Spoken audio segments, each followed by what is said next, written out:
पाँच सुपारिया पाँच नारिया रवा, पाँच हरा दिया का गाँठ जी।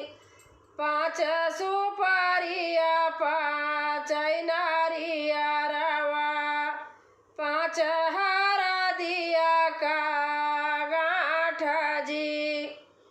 पाँच मोरे बाबा तिलका चढ़ावाई, बेटी का बदना मालिना जी। पाँच मोरे बाबा तिलका चढ़ावाई, बेटी का बदना मालिना जी।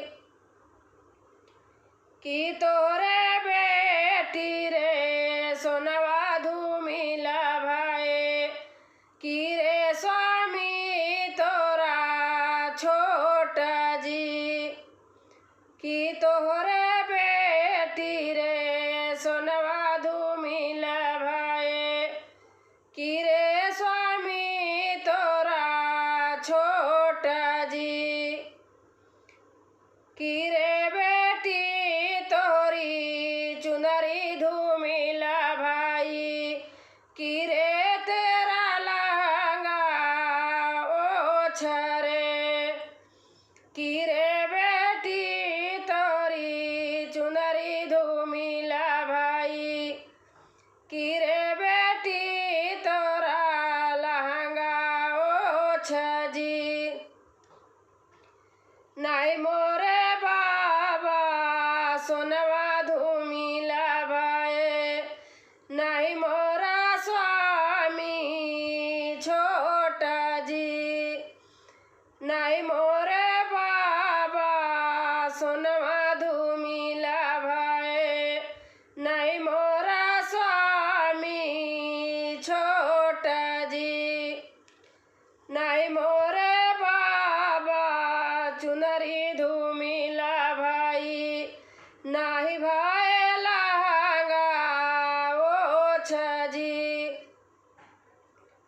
नाही मोरे बाबा चुनरी धूमिला भाई, नाही मोरा लहंगा ओछ जी।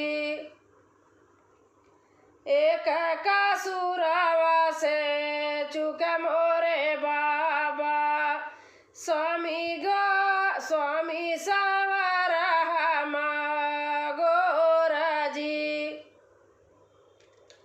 एक कासुरवा से चुक मोरे बाबा, स्वामी सवरा गोरा जी। सवरा सवरा जिनकारा बेटी, सवरा है श्री राम जी। सवरा सवरा जिनकारा बेटी, सवरा है श्री राम जी। संवरे के माथावा तिलक भला सोहाई, कंधवा पे पियरा जाने जी।